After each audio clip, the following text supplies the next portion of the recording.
to watch a child relive a rape, relive a torture, relive the horrors that she must have had to sleep with. That's right. She shivered and she cried when she talked to me, and you just knew she was feeling it all over again. What did you call this room? The secret room. State troopers took over the case and took Holly and a video camera back to the house in New Hampshire to document where it all happened.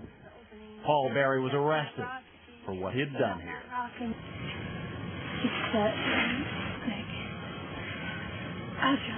You were really little, I know.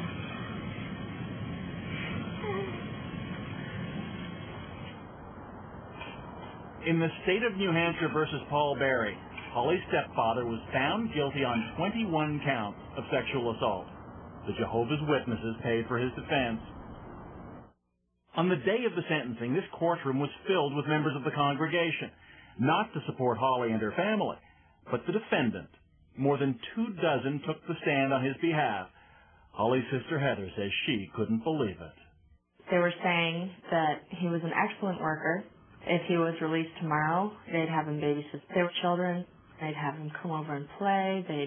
He's an excellent person. He's so nice. And just ask Detective Zeller what was going through his mind. As a church, as an institution, shame on you. You should be utterly shamed. In the end, the judge sent Paul Berry to prison for a minimum of 56 years, which means Holly's stepfather will die behind bars.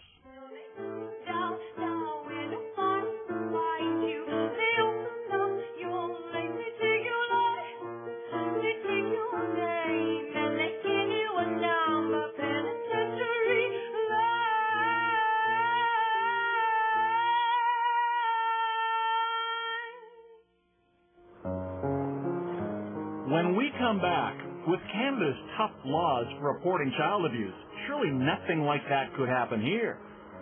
Or could it? They'll swear up and down to you that that's not true, but you ask anybody that has been victimized by them people, it is the truth. And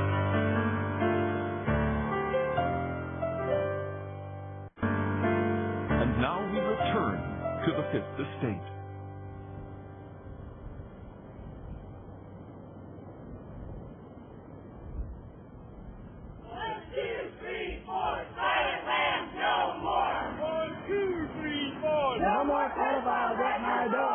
They call themselves Silent Lambs.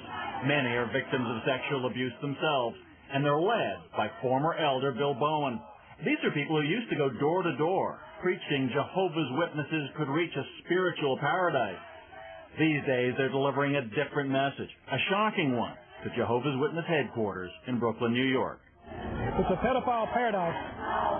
A pedophile paradise is a place where pedophiles are protected and they can get access to children. It's got to be stopped.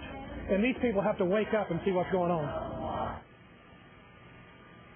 Since founding the Silent Lambs 2 years ago, Bill Bowen says thousands of horror stories about sexual abuse in the church have flooded his organization's website.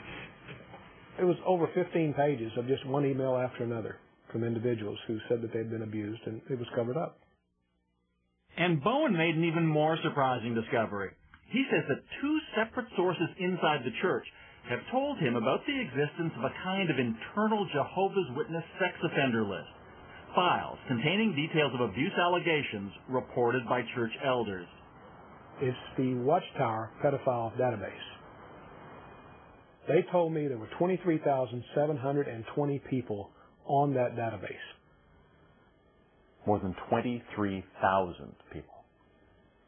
Yes. And that was shocking. Jehovah's Witness headquarters in New York declined our request for an interview, but we were given this video about the church's child abuse policies. We've heard the suggestion that our policies may not be adequate to cover the problem of child molestation, but that's not the case at all. While the church won't discuss charges of a sex abuse database or specific numbers, it does claim to be well aware of the importance of this issue. We have a very aggressive policy to handle child molestation in the congregation, and it is primarily designed to protect our children. Not according to this man, a lifelong Jehovah's Witness. I'm sacrificing a lot by being here. It is very likely that I'm going to be disfellowshipped and shunned. He asked us not to show his face because of the possible impact on Jehovah's Witnesses in his family. But he spoke with us because of what he saw when he worked here, the church's Canadian headquarters. They call it Bethel, the House of God, a sprawling 65-acre complex in Georgetown, Ontario, outside Toronto. For 3 years, in the early 90s, he worked in its legal department, filing, typing, answering the phone, sometimes taking calls from elders reporting child abuse allegations. So these are elders of the church who have learned of a possible case of sex abuse, and their first phone call is to the legal department at Bethel. That's correct. They wouldn't call the local child welfare authorities? They wouldn't call the police? No. And they are told in letters to the bodies of elders that before doing anything, contact the legal department at Bethel. Though child protection laws do vary somewhat from province to province, everywhere in Canada the law is clear. If there are reasonable grounds to suspect child abuse, everyone, including clergy, must report it to child welfare authorities. But this man says it doesn't always work that way. Are you aware of a case or cases where someone phoned in with an allegation of sex abuse and that person was told, do not report it? Yes. There were several which I became aware of while I was in legal that people were told, elders were told, do not report because you don't have a basis for it. You were getting these calls. You were asking the questions. Did it ever occur to you to pick up the phone and call the child welfare authorities or the police? It really wouldn't enter the mind of anyone serving at Bethel to do that, because that would be going completely against God's organization. It would be an act of rebellion. It would be an act of independent thought, all things which are discouraged by the Jehovah's Witnesses. But back at church headquarters in Georgetown, Ontario, the Jehovah's Witnesses insist they always follow the letter of the law. In fact, as far back as 1988, elders have been instructed in writing to comply with reporting requirements. That's not the way it worked in my case. I've got proof. There's proof there. And Mike Moss should know, as a young Jehovah's Witness, he was molested. But when the church elders found out, they never reported it.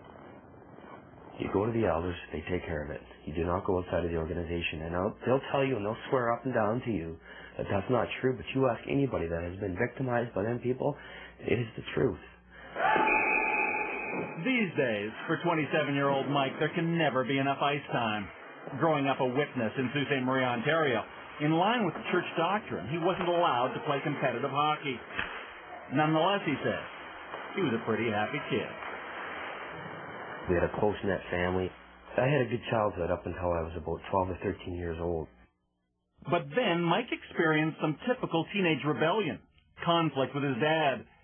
His father thought that Bible study with a respected role model from the congregation, a man who was a married father of two, would put Mike on the straight and narrow. My parents felt fully comfortable with him. He was an upstanding member in the church. He was a ministerial servant. You know, had a nice family, everything. And at first it was fun. At home, Mike was one of 6 kids. But Peter Gavin seemed to have all the time in the world for him to talk about hockey and girls. Gavin gave him spending money, started buying him presents. Eventually, he even snuck booze into their study sessions. And it soon became obvious that Mike's teacher had more than the Bible in mind. I remember driving in the car one time, and there was this song that come on. It was a love song, and he said to me that it reminded him of me, and that's when I said to him, I think you better save that for your wife. The turning point came when Mike was 14. He and other boys in the church went on a hall bill, helping to construct a new Kingdom Hall in Sudbury, staying overnight at a hotel with Peter Gavin. I remember sleeping And I remember waking up, and there was I felt bad because he was doing something. And I went into the bathroom, and then he come in and said, "Is anything wrong?" And I remember shutting the door, and I'm like, "No, don't worry about it." And I didn't say nothing, and it was like the next morning, it was like as if nothing happened, and there was 4 other guys in the room. When you say he was doing something, you mean he was sexually assaulting you? Yeah. When you woke up? Yeah. Over the next 2 years, Mike was sexually assaulted by Peter Gavin at least half a dozen times. But given his age and his upbringing, he says he felt ashamed and powerless to stop it. We're talking about something, it all happened more than a decade ago. Yeah. But it's obviously still right there right now. I wake up with it every day.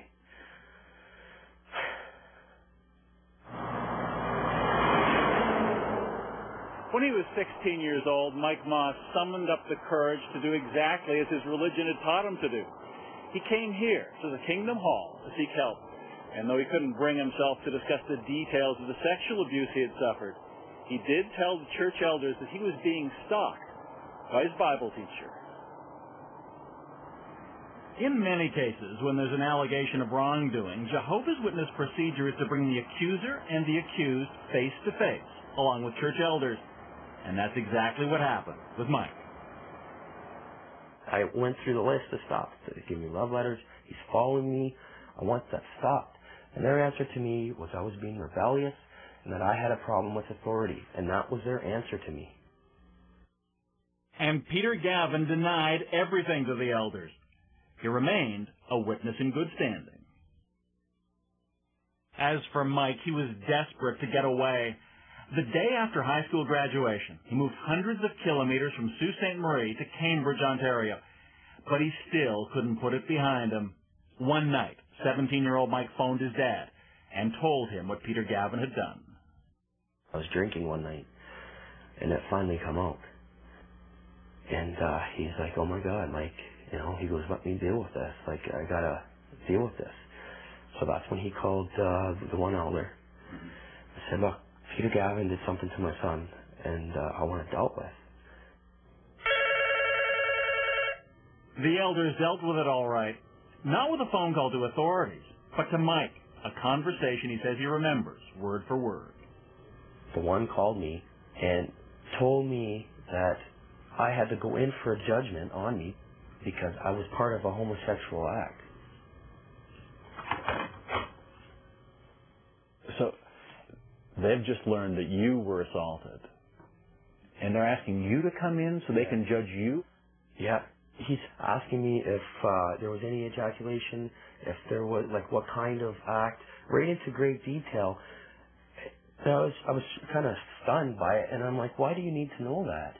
He goes, "Well, I'm just going by what the police would do. That's what they would ask." But again, despite what Mike and his father told them, the elders never went to the police or child welfare. As for Peter Gavin, he confessed to a single incident, and elders took away some of his church privileges for a time. They let the congregation know he had done something wrong, but they didn't say what, not even to Gavin's own wife. And Mike's parents still saw him at the Kingdom Hall every week. My parents go through it every day like it happened yesterday. Mike's older sister, Julie. I don't trust anyone now. It's taken all that away. I don't feel I can trust anybody that goes to a church or a Kingdom Hall, whichever you want to call it, because they betrayed my family not once but twice. Betrayed not once but twice, because incredibly, 5 years before her brother, Julie had also gone to church elders and also been ignored about her own experience with another Jehovah's Witness, another family man. She was a 14-year-old babysitter when one weekend it went too far. He was going to molest me. He was undressing me. If his wife's friend hadn't have pulled in the driveway, it would have happened. He would have raped you? Yes. She told her parents, who told